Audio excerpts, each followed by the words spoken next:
God is good All the time, all the time. God is good. Palakpakan natin ang Panginoon. Betanya, ito yung tahanan ng tatlong magkakapatid, Marta, Maria, at Lazaro. At ang tahanan ng tatlong magkakapatid ay pook na laging pinupuntahan ni Jesus. Sa mga panahong siya'y nagugutom, sa mga panahong siya'y napapagod, gusto magpahinga, sa mga panahon na kailangan siya ng makakausap at ikangay magbibigay ng kagaanan ng kanyang dibdib. Sapagkat ang mga panahon ni Jesus ng ministeryo ay nakapapagod. It was really a very tiring ministry. And there was a house in Bethany na kinasusumpungan niya, na pinupuntahan niya, na pinagpapahingahan niya. Kaya tatatandaan ninyo ang pangalang Marta. Panginoon, sabihan naman po ninyo ang aking kapatid, ako'y maraming ginagawa samantalang siya nakaupo lang dyan. Pero ano sabi ni Jesus? Marta, Marta, ano ba ang iyong pinagkakabalahan? Pinili ni Maria ang pinakamahalaga, ang magnilay at makinig sa paanan ni Jesus. Ipinakita ni Jesus mula sa simpleng pamamaraan, nagturo siya. It's between work and prayer na ipinakita ni Jesus. Bagamat mahalaga ang gumawa, pero sa oras na yon, ang kailangan ay magdasal at makinig. Kung ganun ka-close si Jesus kay Maria, kay Marta at Lazaro, ano pa kaya mula sa simpleng mga bagay na siya'y nagtuturo din sa kanila, ay hindi niya tutugunan agad ang mga mahalagang pangyayari sa buhay, lalo na ni Lazaro, na itinuturing na napakalapit sa kanyang puso. Nung malaman niyang si Lazaro ay may sakit, pwede naman niyang puntahan agad. Agad-agad. Tayo nga kahit nasaan, basta close friend, o mahalaga sa buhay natin, kahit nasaan tayo, pupuntahan natin. Don't you think Jesus will not immediately go to Lazaro yung moment na siya'y may sakit? Bakit inantay pa niyang mamatay bago puntahan? At hindi yon. Nung ito'y namatay, pwede namang puntahan agad. Bakit inantay pa niya ang ilang araw para puntahan si Lazaro? Mga kaibigan, kayo na lamang si Marta na nagsalita. Panginoon, kung narito ka lamang sana, hindi sana namatay ang kapatid ko. Ito'y may halong parang kung nandito ka, hindi dapat nangyari ito. Sa makatuwid, koko si Jesus, ako pa magigilty. Ako pa may kasalanan. Dapat pala pumunta ako agad. Kung narito ka, sana hindi namatay ang kapatid ko. Minsan no, tayo ganun din ang feeling natin eh. Pag may nangyayaring masama sa akin, Lord, pwede mo naman gawin ganito ah. Bakit ganito? Kung talagang totoo ka, Lord, o talagang narito ka, Lord, hindi dapat nangyari ito. Lord, it could have been different. Pero, ano ang sabi ni Jesus kay Marta? Muling mabubuhay ang iyong kapatid.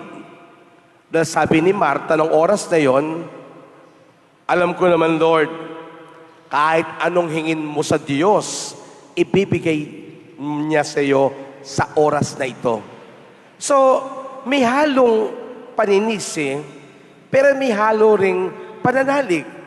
Total na handito ka na eh. O di, alam ko namang anak ka ni Lord, o anak ka ng Diyos, di Lord, ano man ang hingin mo, mababago din to. Pero, pinaikting ni Jesus sa oras na yon ang pagtuturo.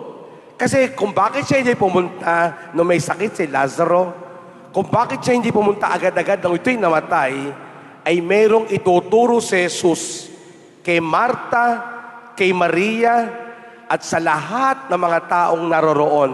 Tandaan ninyo, noong dumating si Jesus, si Marta lang ang tumatakbong sumalubong sa kanya. Samantalang si Maria ay naiwan sa loob ng bahay, maaaring nagdadasal din. Kung tutusin nga, si Maria bilang kapatid, dapat tatayo rin yan. Tatakbo kayo, iiyak.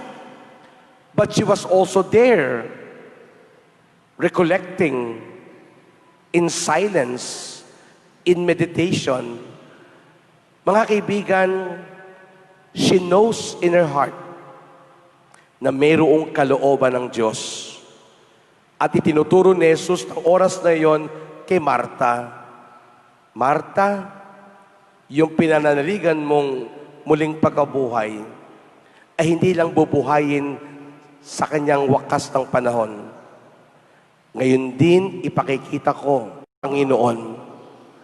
Kaya nga naputol na yung kwento ng ating ebanghelyo, pero actually, may second part pa yung gospel na to, nung pumunta si Jesus sa kinalilibingan ni Lazaro, at siya'y umiyak, siya'y nanangis, at sinabi niya, Lazaro, lumabas ka. At mula sa harap ng mga tao, nasaksihan nila ang kapangyarihan ng Diyos. Binuhay niya si Lazaro. Palakpakan natin ang Panginoon. Kailangan mangyari yon, mga kaibigan. Kailangan munang siya'y sa loob ng ilang araw ay nakabalot ng kayong lino. Sa loob ng maraming araw, nasa loob ng yungib, sa loob ng 5 araw, ay alam ng mga tao, patay na si Lazaro. Wala nang pag-asa dyan. Even if amidst that kind of experiences of pessimism, even if hope,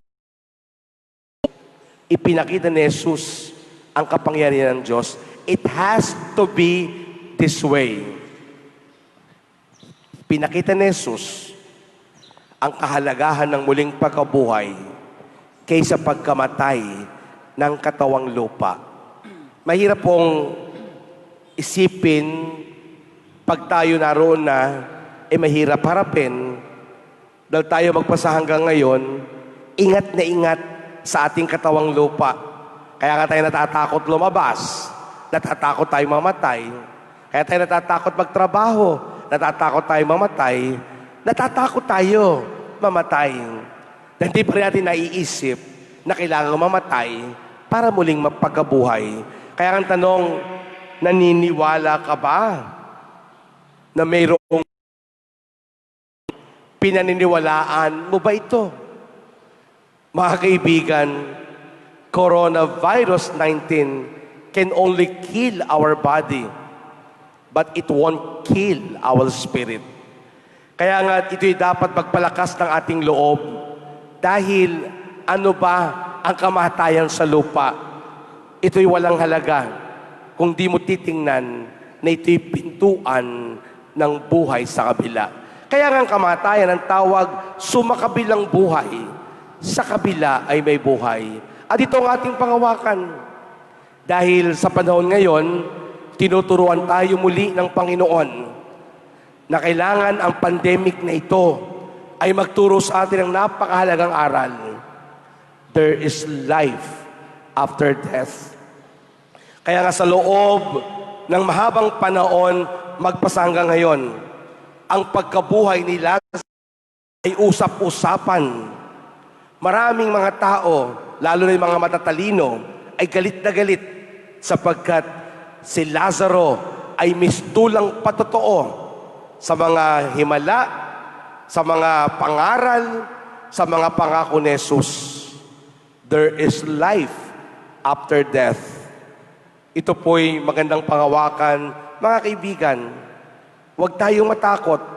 Tuloy lang ang buhay. Tuloy lang ang paglalakbay. Tama tayo nag-iingat.